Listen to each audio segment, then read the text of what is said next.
Welcome to my vlog. Nakita nyo ito. Ang isda na ito, malaki guys. Ayan, malaki. Anong tawag sa inyo dito? Lapu-lapo? Hindi ko alam guys kung anong pangalan nito ha. Basta ang tawag ko lang dito is isda. Isda. Basta isda sa fish. Okay. So guys, sa gabing ito ay gagawa natin ng paraan na maluto ito guys. Ayan. Hindi ko alam kung ano ang lulutuin ko. Basta ang naisipan ko guys is lagyan ko siya ng mga ingredients. Meron tayong lemongrass. Meron tayong vermicelli or sotanghon. Meron tayong okra. Meron tayong ayan, luya. At meron tayong kamatis at meron tayong corn or mais. Guys, ilagay natin yan siya sa ating isda na ito. Sige guys, umpisahan na natin sa pagluto.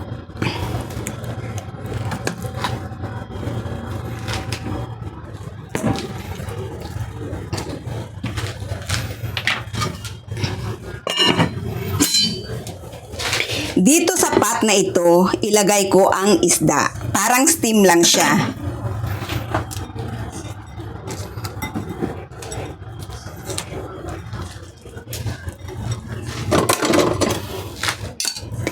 Ilagay natin sa ilalim ang ilagay natin ang ating sotanghon.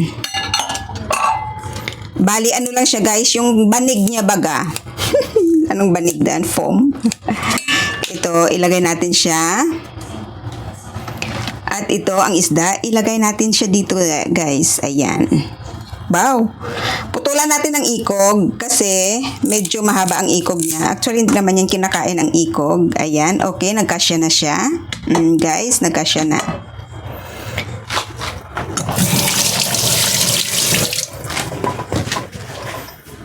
Ilagay natin.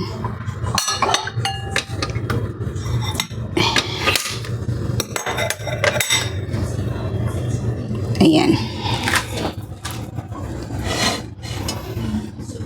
Ayan, okay na guys. Tapos ilagay natin dito ang mais sa gilid niya. Para hindi na kami magluto ng gulay. Ito na lang talaga ang paraan. Siyempre ilagay natin dito ang okra sa gilid niya. Ayan. Dalawa lang kasi kami dito ni Lula eh. Lumabas naman yung amo ko. Umalis na naman sila. Lagyan natin ng luya dito sa itaas. Lagay natin ang kamatis. Lemongrass. Tanglad. Kinahanglan kumus-kumusunta para ang amoy niya hindi malansa ang ating isda. Okay. And syempre ito guys, ang ating green onion. Okay. So ito na guys ha. Ayan, nakita nyo guys.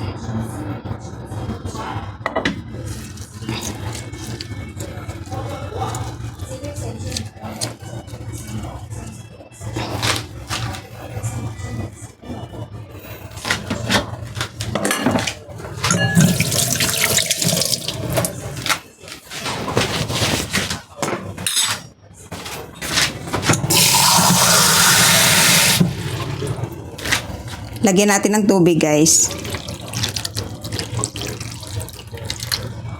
Ayan.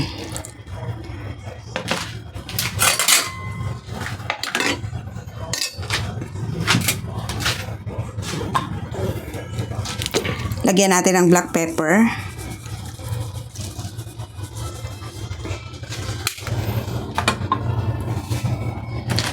Lagyan natin ng fish sauce.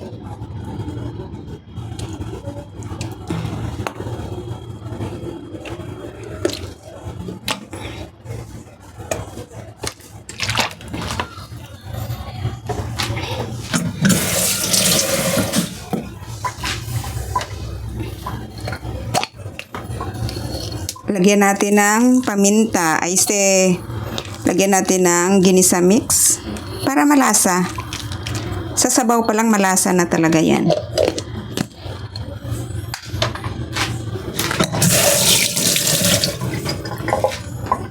Guys, at ito na ang ating steam fish. Steam na may sabaw. Antaki pa natin.